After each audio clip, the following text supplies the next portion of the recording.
A Sparkling Conspiracy. I'm Jason Horton. I'm Rebecca Lieb. And this is Ghost Town.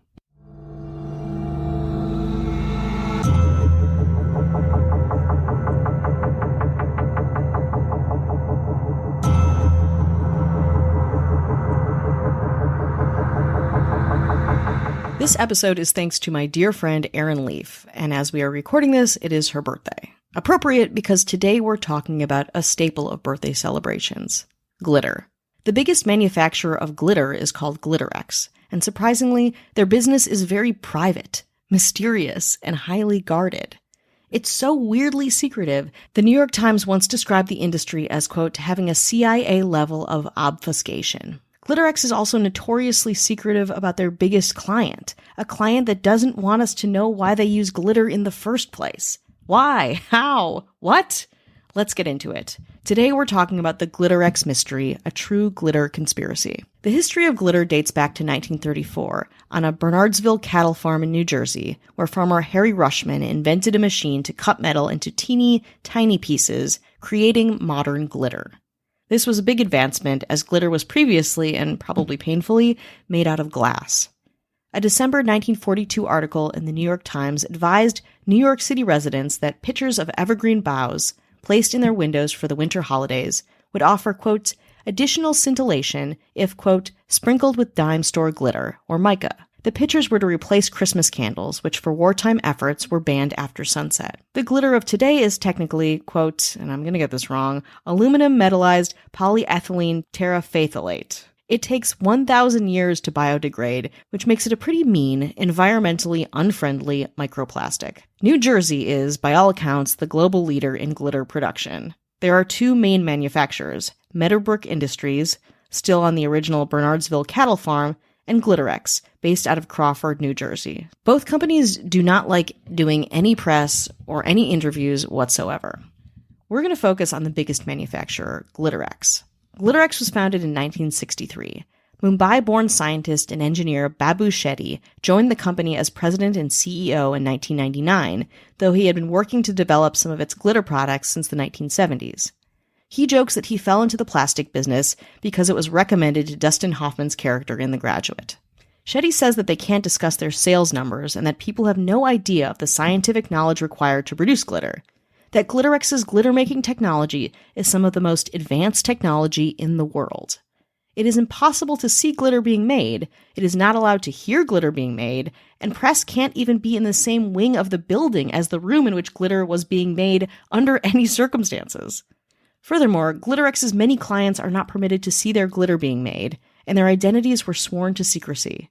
Though apparently, Revlon came forward and said that they, in fact, use glitter in their products. So what did Shetty reveal?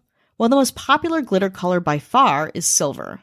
To remove glitter, he says, use soap and water, or fabric softener sheets, quote, to combat the plastic static cling. Great. Thank you. But the most puzzling thing about this tight-lipped work culture is that we have no idea who Glitterex's biggest client is. When journalist Edith Zimmerman asked a Glitterex representative what industries served their biggest market, her answer was instant. No, I absolutely know that I can't. Zimmerman responds, but you know what it is. Yes, they do. She goes on to say, quote, and you would never guess it. Let's just leave it at that. Zimmerman doesn't leave it at that. She asks why Glitterex can't say who it is. The rep responds, quote, because they don't want anyone to know that it's glitter. The conversation goes on. If I looked at it, I wouldn't know it was glitter?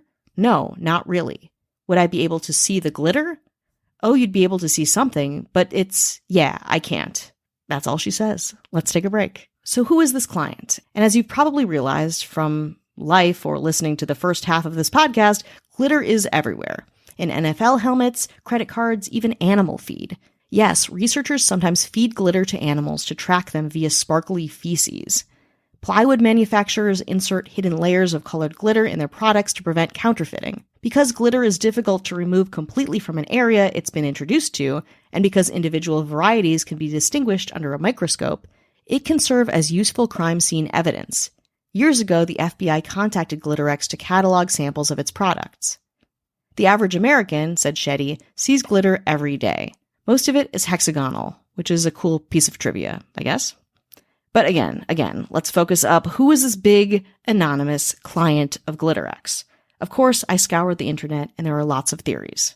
Initially, my head went to weapons or bombs. Others thought diamonds, concrete, or airplanes. Then there's toothpaste.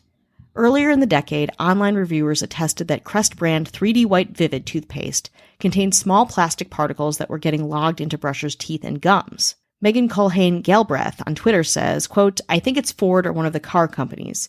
You need a lot of metallic paint to cover all those manly, built tough trucks. Cracked.com has lots of theories. They think that maybe glitter is being used to replace sand. As our Earth's sand is slowly running out, it's possible that glitter could be integrated into sand manufacturing. Sand, after all, can be made from concrete and manufactured into fine rock particles. Some types of glitter may help give it a little natural sparkle. Then there's the dollar bill theory. If you look at a dollar, there are small streaks of shiny parts, seem glitter-like. This could be a way to distinguish real dollar bills from counterfeits. It's a pretty good theory, which would warrant staunch secrecy. Okay, here's my theory. I think, and I was saying this earlier, that maybe glitter is used in the back of like salmon, where there's the scales. They already put dye into salmon itself to maintain its kind of reddish color. So why wouldn't they put glitter into the back, the scales, to make the fish look even fresher? What do you think? I was just looking on Reddit to see what some people were saying. Yeah. Kesha is my kind of informal answer. Kesha music video. No one would expect that. But a lot of people seem to lean towards, like you said, like military things exploding in its most individual form. Seems like pretty dangerous, right? A little piece of hard hexagonal plastic. Yeah, that like never, ever, ever decomposes. Yeah. Yeah. So I think people seem to kind of lean towards military. I'm seeing on here. But Kesha has said nothing. She said, Kesha, come forward.